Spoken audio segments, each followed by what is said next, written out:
Jadi apabila mau konsisten perempuan menjaga sholat yang wajib itu saja, tanpa perlu dia melakukan sholat tahajud, tanpa perlu dia melakukan sholat tarawih, sholat hajat, sholat taubat, sholat yang lainnya yang sunnah itu, dia cukup menjaga yang 5 waktu ini saja, maka mudah baginya masuk ke dalam surga Allah Subhanahu wa Ta'ala. Subhanallah.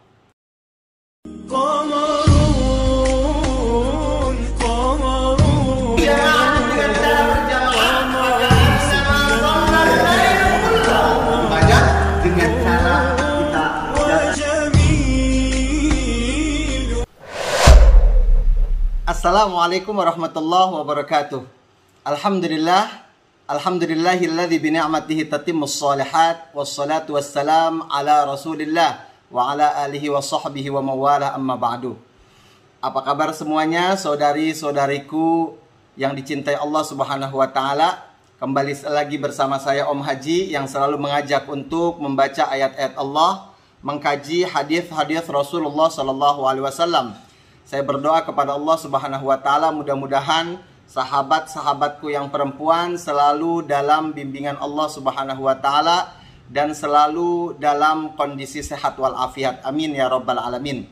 Hari ini saya akan mencoba untuk membacakan satu hadis Rasulullah sallallahu alaihi wasallam yang dahsyat, dan kita akan mencoba mengkajinya. Sebuah hadis yang luar biasa dahsyat. Hadis ini keluar dari lisan Rasulullah sallallahu alaihi wasallam untuk Anda, wahai sahabat-sahabatku perempuan. Hadis ini bukan untuk mereka kaum laki-laki, tapi hadis ini untuk Anda semuanya, wahai para kaum hawa. Baik, saya akan beri judul kajian kita ini dengan wanita adalah makhluk Allah yang terindah dan yang paling mudah masuk ke dalam surga Allah Subhanahu wa Ta'ala. Mari kita awali kajian kita ini dengan membaca Al-Basmalah. Bismillahirrahmanirrahim. Mudah-mudahan kajian ini bermanfaat dan mudah-mudahan menjadi bekal untuk kita menata kembali ketakwaan kita kepada Allah dan memperbaiki akhlak kita. Baik, saya akan membaca hadis Rasulullah sallallahu alaihi wasallamnya. Bismillahirrahmanirrahim.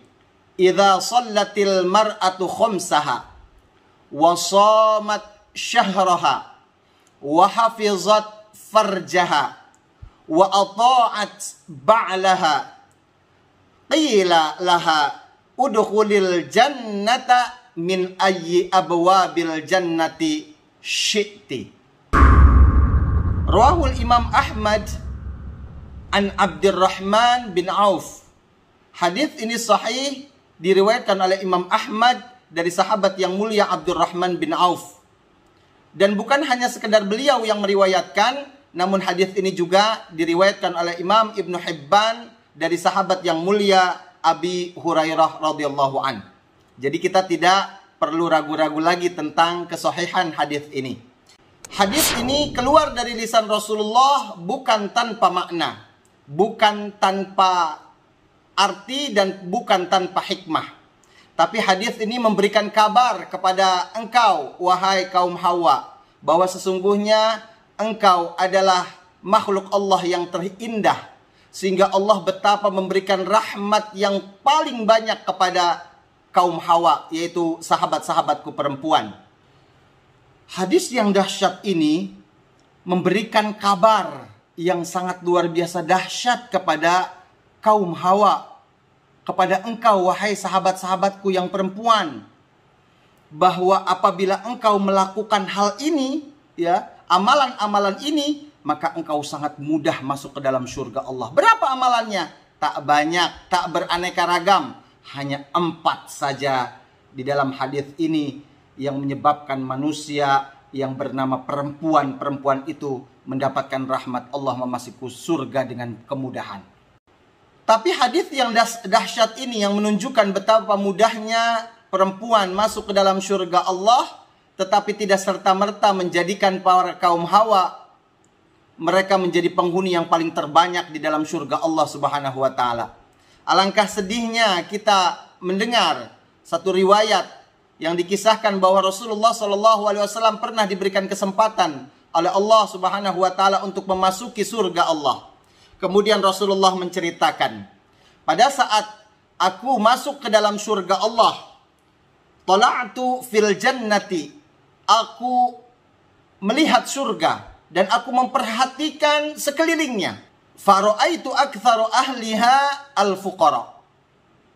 Dan aku melihat dan mengamati bahwa yang paling banyak masuk ke dalam surga Allah Subhanahu wa taala dan menjadi penghuninya adalah kaum fuqara, yaitu kaum mereka orang-orang yang fakir.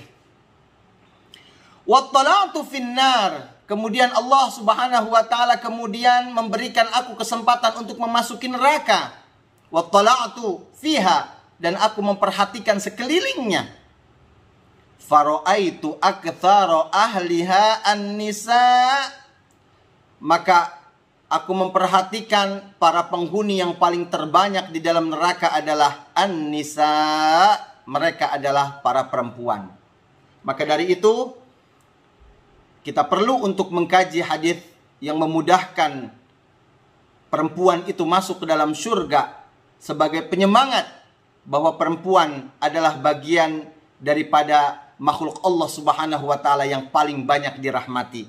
Baik, kita akan kaji satu persatu dari apa yang telah dipaparkan oleh Rasulullah SAW di dalam hadis yang dahsyat ini untuk kaum hawa. Yang pertama adalah idza shallatil mar'atu khamsaha. Salah satu penyebab di antara sebab-sebab yang menyebabkan perempuan masuk ke dalam surga Allah dengan mudah adalah idza shallatil mar'atu khamsaha. Apabila seorang perempuan itu menjaga salatnya. Tapi Rasulullah di dalam hadis ini menyebutkan dengan kalimat khamsaha. Apa maksudnya? Maksudnya adalah menjaga salat yang wajib-wajib saja. Menjaga salat yang 5 waktu saja. Subhanallah. Apa sih yang 5 waktu itu? Masya Allah.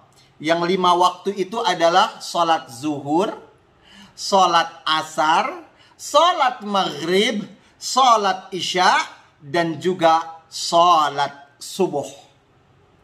Jadi di dalam hadis Rasulullah ini hanya menyebutkan khamsah, yang 5 waktu itu saja. Subhanallah. Dan di dalam hadis ini tidak disebutkan sama sekali, tidak disebutkan salat-salat sunnah.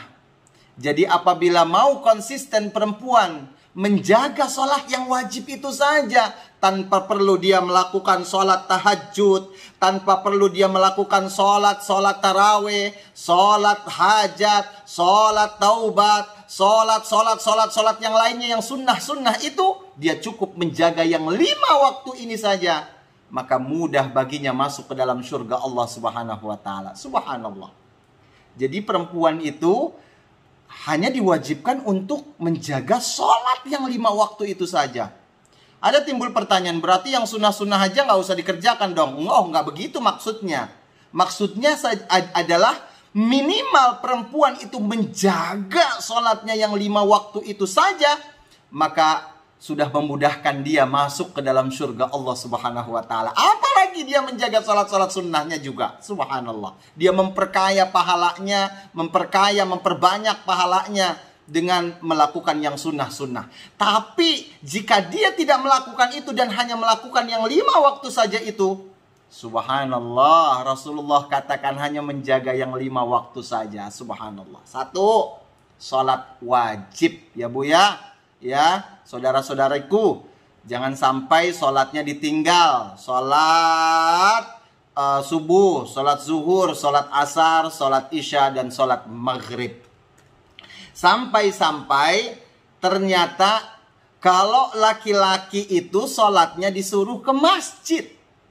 Wajib untuk pergi ke masjid. Makanya Rasulullah katakan, afdhalus sholatil mar'i, afdhalus sholatil mar'i fi baiti. Sesungguhnya sholat yang paling terbaik seseorang adalah sholat di rumahnya. Illal maktubah, kecuali sholat-sholat yang wajib. Sholat subuh, sholat zuhur, sholat asar, sholat isya, dan sholat maghrib. Sesungguhnya Rasulullah suruh kaum laki-laki untuk pergi ke masjid. Subhanallah. Tapi tidak dengan perempuan, saudari-saudariku. Kalian tidak dianjurkan untuk masuk ke dalam masjid setiap waktunya, bahkan tidak diwajibkan. Kalau yang laki-laki, yang laki-laki bahkan Rasulullah pernah marah. Pernah suatu ketika Rasulullah mau mengimami, azan sudah dikumandangkan oleh sahabat yang mulia yaitu Bilal. Tiba-tiba masjidnya sepi, tak ada yang datang. Maka Rasulullah ancam dengan kalimat yang sangat tegas. La uharriqanna alaihim buyutahum. Maka akan aku bakar. Jangan sampai diulangi lagi. Jika mereka mengulangi lagi, akan aku bakar rumah-rumah mereka. Subhanallah, ancaman yang tegas dari Rasulullah Sallallahu Alaihi Wasallam. Apakah ini terjadi buat perempuan? Enggak, perempuan hanya disuruh di rumah saja. Benar di rumah saja, kita lihat dalilnya. Khairu masajidin nisa qur'u buyutihinna. Kalimat tihinna itu khusus buat perempuan. Khairu, sebaik-baiknya, masajidin nisa, masjid-masjidnya perempuan, sebaik-baiknya masjid untuk perempuan adalah qur'u buyutihinna, di pojok atau kamar pojok rumahnya. Subhanallah. Jadi bahkan banyak sekali dalil-dalil yang menunjukkan akan hal itu, bahwa perempuan itu di pojok rumahnya dia melakukan sholat, maka itu lebih baik daripada dia sholat di masjid, bahkan di Masjid Nabawi sekalipun. Sholat di pojok kamarmu lebih banyak pahalanya dibandingkan dengan di masjid. Subhanallah. Kok bisa begitu? Ada sebuah riwayat di mana Rasulullah Shallallahu Alaihi Wasallam didatangi seorang sahabat perempuan bernama Ummu Humaid. Hadis ini sahih diriwayatkan Imam Ahmad. Kemudian perempuan ini mengatakan sesuatu kepada Rasulullah Shallallahu Alaihi Wasallam. Ya Rasulullah, inni uhibbus salat ma'ak. Wahai Rasulullah, sesungguhnya aku suka sekali sholat di masjid bersama engkau secara berjamaah. Kemudian Rasulullah Shallallahu Alaihi Wasallam sambil tersenyum, kemudian dengan lemah lembut mengucapkan kepada Ummu Humaid, sahabat perempuan ini, Qad alimtu annaki tuhibbina sholata ma'i. Sesungguhnya aku sudah tahu engkau tuh suka sholat bersamaku secara berjamaah di masjid. Wa salatuki fi baitika khairun laka min salatika fi hujratika. Tapi sayang, karena salatmu di pojokan tempat tidurmu itu lebih bagus daripada kamu salat di kamarmu. Maksudnya di tengah-tengah kamarnya. Subhanallah. Jadi di pojokan rumah itu kan ada space-nya banyak tuh. Nah, ada yang di tengah-tengah, ada yang dekat tempat tidur. Nah, di pojokan sekali dekat tempat tidurnya itu lebih bagus daripada kamu sholat di tengah-tengah kamarmu. Subhanallah. Wa sholatuki fi hujratiki, dan sholatmu di tengah-tengah. Nah, sekarang disebutkan di tengah-tengah kamarmu. Khairun min sholatika fi darika. Dan itu lebih bagus dibandingkan kamu sholat di rumah kamu, di tengah-tengah rumah kamu, di ruang tamu misalnya. Subhanallah. Jadi di pojokan rumah lebih bagus daripada di tengah-tengah kamar. Di tengah-tengah kamar tempat tidur kita maksudnya, itu lebih bagus perempuan itu sholat di situ dibandingkan dia sholat di ruang tamunya di dalam rumahnya. Subhanallah. Apa yang kelanjutan daripada hadis ini? Wa salatuki fi dariki, dan salatmu di ruang tamu rumahmu khairun laki min salatiki fi masjidi qaumik. Itu lebih bagus dibandingkan kamu salat di masjid dekat rumah kamu, di musola dekat rumah kamu secara berjamaah. Subhanallah. Di ujung kalimatnya, wa salatuki fi masjidi qaumik, dan salatmu di musola, ya, atau di masjid dekat rumahmu, khairun laki min salatiki fi masjidi. itu lebih bagus dibandingkan engkau sholat secara berjamaah di dalam masjidku bersamaku. Subhanallah. Jadi dari urutan ini mana yang paling terbagus buat perempuan? Di pojok kamarnya. Subhanallah. Subhanallah. Jadi perempuan gak usah repot-repot lagi untuk pergi ke masjid bersama suaminya, bersama siapapun yang menjadikan dia repot-repot untuk pergi ke masjid. Karena sesungguhnya sholatnya di pojok kamarnya lebih bagus daripada sholatnya di masjid. Subhanallah. Itu tentang sholat. Yang pertama sholat. Jadi sholatnya hanya cukup 5 waktu saja, dijaga tolong. Yang kedua sholatnya di dalam rumahnya saja, di kamarnya. Subhanallah. Yang kedua, Rasulullah SAW menyebutkan di dalam hadis ini bahwa penyebab di antara yang memudahkan perempuan masuk ke dalam surga Allah adalah wasamat syahraha. Dia menjaga puasa di bulan Ramadannya saja. Di bulan Ramadannya saja, menjaga puasa bulan Ramadan. Di sini hadis Rasulullah SAW tidak menyebutkan puasa Senin Kamis, tidak menyebutkan puasa Ayyamil Bid, tidak menyebutkan Ayyamil Bid itu apa? Puasa yang dilakukan di pertengahan bulan, ya, di bulan purnama, tanggal 13, tanggal 14, tanggal 15 setiap bulan di bulan-bulan Hijriah. Rasulullah di dalam hadis ini juga tidak menyebutkan puasa Syawal, puasa Arafah, puasa Asyura, puasa-puasa yang lainnya di bulan haram yang merupakan puasa-puasa sunnah. Enggak. Rasulullah hanya menyebutkan syahroha, yaitu puasa yang wajib saja di bulan Ramadan. Maka dari itu jaga puasa di bulan Ramadan ini. Karena sesungguhnya jika dibandingkan dengan laki-laki, perempuan ini untuk memenuhi dia supaya full puasa Ramadannya itu banyak tantangannya. Terlebih lagi perempuan di masa-masa haid, ya, di masa-masa masih muda, ya, kecuali perempuan-perempuan yang sudah punya usia, yang sudah mengalami masa menopause, ya. Sedangkan perempuan-perempuan yang sebelum itu banyak sekali tantangannya.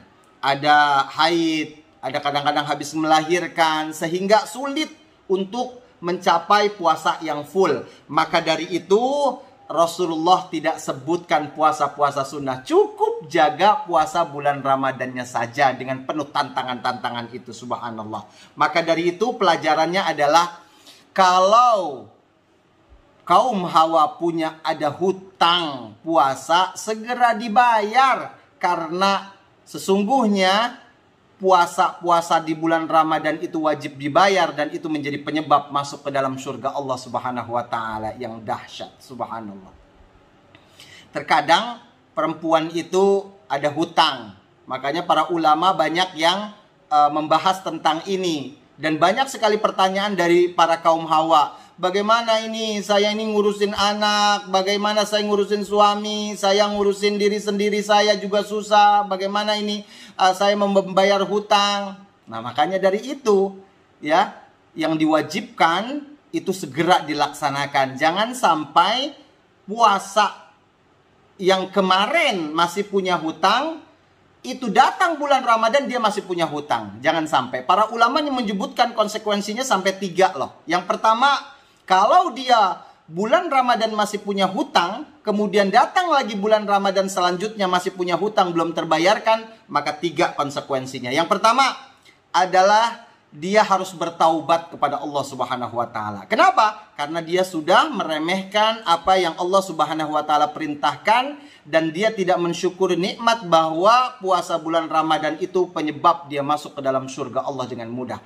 Kemudian yang kedua adalah dia harus membayar fidyah. Allahu Akbar, membayar fidyah. Wah, 1 hari dia harus memberikan 1 orang fakir makan, ya. Ya 50.000. 10 kalau dia makannya buat sarapan 10.000, buat makan siang 20.000, buat makan malam 20.000, maka dia harus menyiapkan 50.000. Kalau hutangnya 15 berarti 15 hari dikali 50.000. Masya Allah, repot.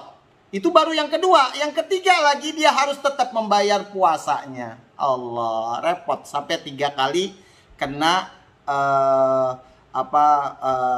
kerjaan. Maka dari itu saya mau memberikan catatan. Wahai laki-laki, wahai para suami yang mendengarkan ini, wahai kaum ibu, ini kan zaman dulu kita jarang sekali diingatkan oleh orang tua kita ya. Tidak semuanya sih, tapi kebanyakan ini kita sejak dari gadis banyak sekali tidak diingatkan oleh orang tuanya mengenai hutang puasa yang harus segera dia bayar. Sehingga datang bulan puasa dia masih punya hutang yang banyak. Datang bulan puasa lagi terus menumpuk sehingga ketika dia sudah tua dia baru sadar bahwa dia punya hutang banyak. Ketika ditanyakan berapa hari hutang puasanya, dia sudah nggak ingat. Na'udzubillah. Maka dari itu, hayo kita kawal anak-anak perempuan kita untuk dicatat kalau bisa. Ya, nah ini sudah bulan Ramadan yang terakhir nih. Kamu punya hutang berapa? Hutangnya ada 15 ya. Nah, dicatat. Hutangnya 15 bunda, dicatat. Nanti setelah itu kita melakukan puasa bareng.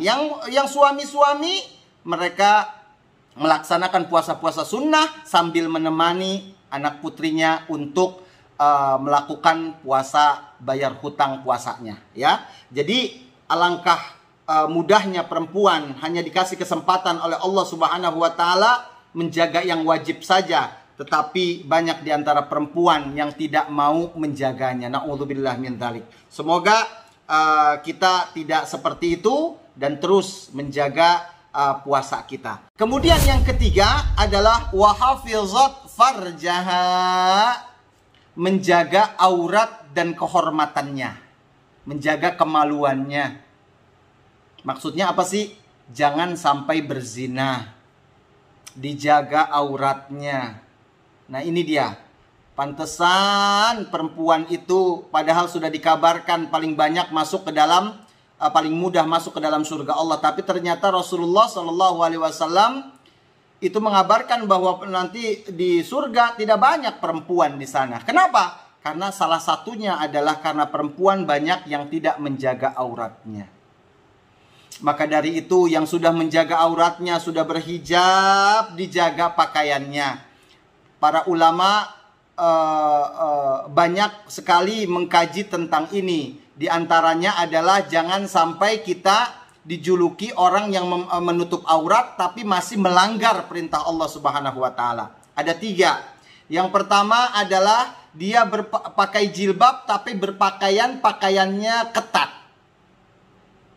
Yang kedua, dia pakai jilbab tapi pakaiannya transparan, kelihatan. Na'udzubillah.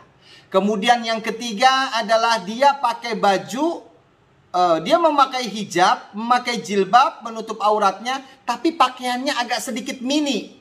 Sehingga apa yang terjadi? Sehingga bagian aurat lainnya terlihat. Maka dari itu kita jaga ini, karena sesungguhnya menjaga aurat dan menjaga kemaluan ini bagian daripada memudahkan wanita-wanita atau perempuan-perempuan masuk ke dalam surga Allah Subhanahu Wa Taala. Bagi bunda-bunda, bagi para kaum hawa yang memiliki anak perempuan, gimana caranya supaya mereka terbiasa sampai dewasa memakai hijab? Bagaimana caranya? Dicoba dari sejak kecil, ya. Dibelikan mereka jilbab yang lucu di usia-usia sekolah dasar mereka, difasilitasi. Kemudian setiap pergi kemana-mana, dia diajak sambil menggunakan hijab. Sambil diceritakan betapa hijab itu penting buat mereka. Kemudian lagi sampai nanti di SMP sudah mulai terbiasa. Kemudian di SMA sudah terbiasa, subhanallah. Tak mudah, tak terasa sulit buat orang tua untuk membiasakan anak-anaknya masuk ke dalam bagian daripada yang Allah Subhanahu Wa Taala perintahkan, yaitu menjaga auratnya, yaitu menggunakan hijab. Ya, baik. Wanita itu kenapa kok Pak menutup aurat? Karena wanita itu adalah aurat. Dari kepala ujung rambut sampai ujung kaki wanita itu aurat. Subhanallah. Ya. Tapi bukan berarti perempuan semuanya harus ditutup. Ya, tidak. Tapi ada batasan-batasan ketika sholat. Perempuan itu boleh memperlihatkan wajahnya, kemudian telapak tangannya. Telapak tangan yang mana nih? Telapak tangan yang depan atau yang ini bagaimana? Ya, di dalam ilmu fikih batinuha wa zahiruha, ya. Depan dengan belakang sama saja, boleh ya, sampai di sini telapak tangan saja, ya. Selebihnya itu harus tertutup, ya, harus tertutup. Kenapa? Karena wanita itu aurat, ya. Rasulullah Shallallahu Alaihi Wasallam katakan di dalam hadis yang diriwayatkan oleh Imam Tirmidzi rahimahullah, al-mar'atu auratun. Perempuan itu aurat. Masya Allah. Fa'idha kharajat, setiap dia keluar rumah, Masya Allah, setiap dia keluar rumah, istashrafaha syaitan, sudah diintipin, sudah diintai oleh setan. Subhanallah. Jadi perempuan itu paling banyak dijadikan objek, ya, diincar sama setan untuk dijadikan sebagai orang-orang yang menjadi kawan-kawannya setan, ya, sehingga banyak sekali mengelabui dirinya dan orang lain masuk ke dalam perangkap setan itu sendiri. Subhanallah. Maka jaga diri kita, jangan sampai kita tidak menjaga aurat ini. Kenapa? Sebab ketika kita sudah menjaga aurat kita, maka kita dijauhkan dari Allah Subhanahu wa taala dari perbuatan zina. Dan pada saat itu perempuan siap-siap akan gampang sekali dimasukkan ke dalam surga Allah Subhanahu wa taala. Subhanallah. Baik. Yang pertama udah, yang kedua udah, yang ketiga udah. Salat yang wajib, puasa di bulan Ramadan, menjaga kemaluan atau menjaga aurat. Yang terakhir, subhanallah, enggak banyak. Di saat laki-laki banyak sekali tanggung jawabnya. Dia harus bertanggung jawab atas kehidupan istri-istrinya, orang tuanya, kakak-kakaknya, adik-adiknya, anak-anak perempuan, anak laki-lakinya. Tanggung jawabnya, subhanallah, banyak yang ditanyakan. Dakwahnya, subhanallah. Tapi perempuan hanya menjaga yang 4 ini saja. Salat, puasa, menjaga kemaluan, dan yang terakhir adalah wa ata'at zaujaha. Dia taat kepada suaminya. Subhanallah, taat kepada suaminya. Ustadz, kalau yang pertama oke, menjaga salat. Yang kedua menjaga puasa di bulan Ramadan oke. Menjaga kemaluan oke. Tapi ini yang penuh tantangan nih Ustadz.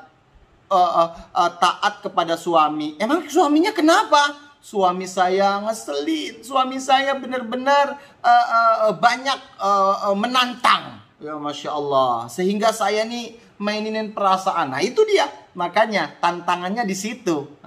Maka dari itu Rasulullah SAW katakan wa ata'at zaujaha, dia taat kepada suaminya. Pada saat perempuan itu akad nikah, wahai aku terima nikahnya si Fulan bin Fulan, ya, binti Fulan, dengan mahar sekian sekian sekian, dibayar tunai. Pada saat itu, subhanallah, suamimu adalah ayahmu, suamimu adalah ibumu. Kamu tidak lagi berhak atau tidak lagi wajib untuk mentaati suamimu, mentaati ayahmu, mentaati ibumu. Tapi yang engkau taati pada saat akad itu berlangsung, suamimu adalah orang tuamu. Masya Allah. Beda dengan laki-laki. Kalau laki-laki harus baik sama istri, harus baik sama orang tua, harus memperhatikan mereka, menafkahi istri, menafkahi orang tua juga. Subhanallah.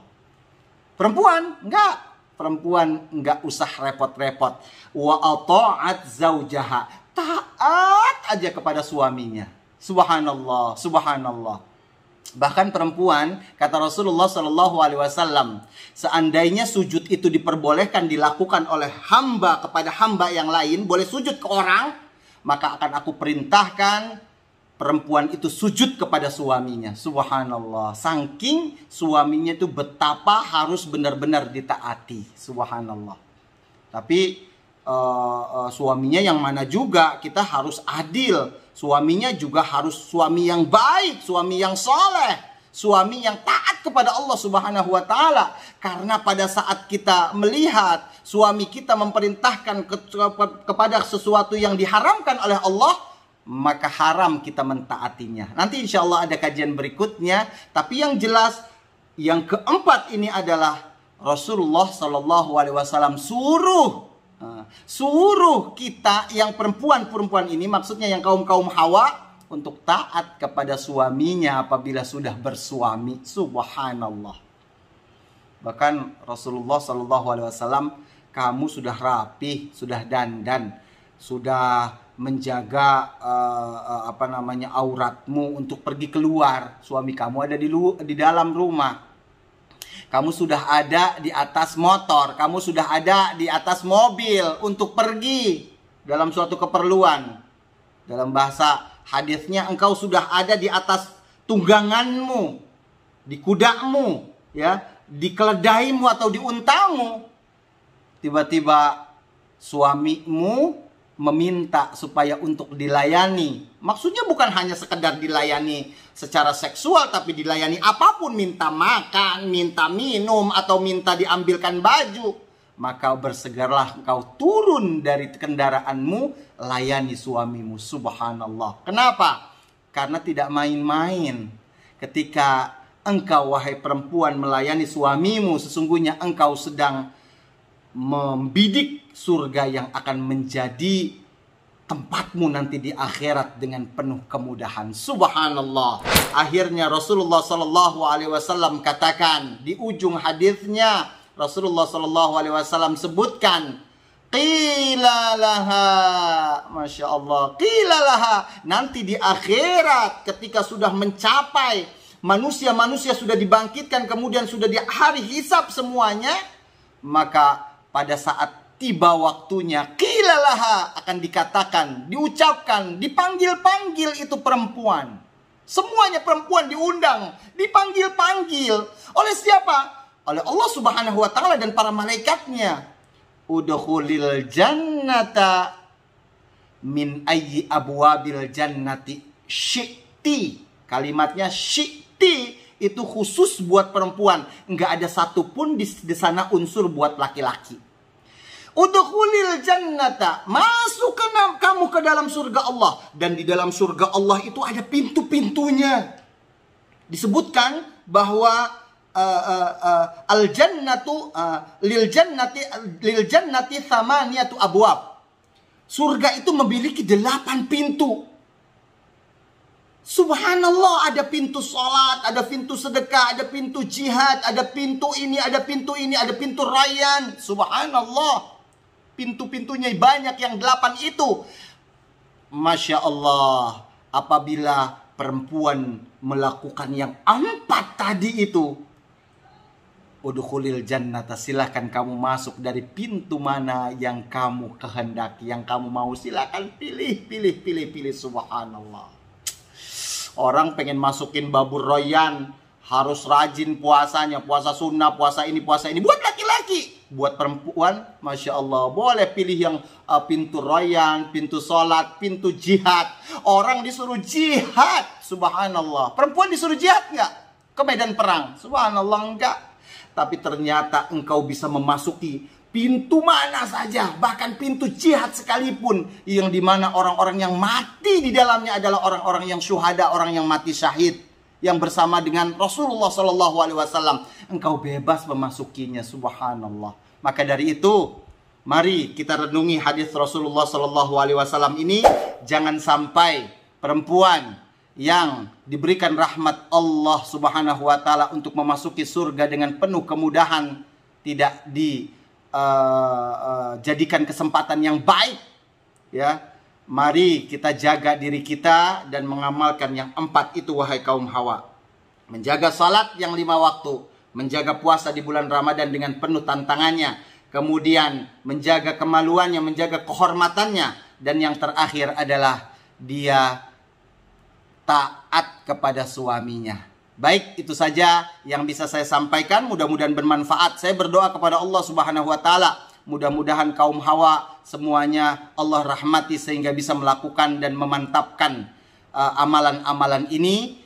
Baik itu ibu-ibu kita, bibi-bibi kita, sepupu-sepupu kita, saudara-saudara perempuan kita, anak-anak kita, istri-istri kita. Mudah-mudahan Allah bimbing mereka untuk bisa memasuki surga dengan penuh kemudahan, dengan mengamalkan amalan yang 4 ini. Amin ya rabbal alamin. Jangan lupa di subscribe, jangan lupa di klik like atau komen. Silakan yang mau mengajukan pertanyaan-pertanyaan. Baik, itu saja, kita tutup dengan kafaratul majlis. Subhanakallahumma wa bihamdika asyhadu an la ilaha illa anta astaghfiruka wa atubu ilaik. Wa sallallahu alaihi wasallam Muhammadin wa ala alihi washabbihi wasallam walhamdulillahi rabbil alamin. Wassalamualaikum warahmatullahi wabarakatuh.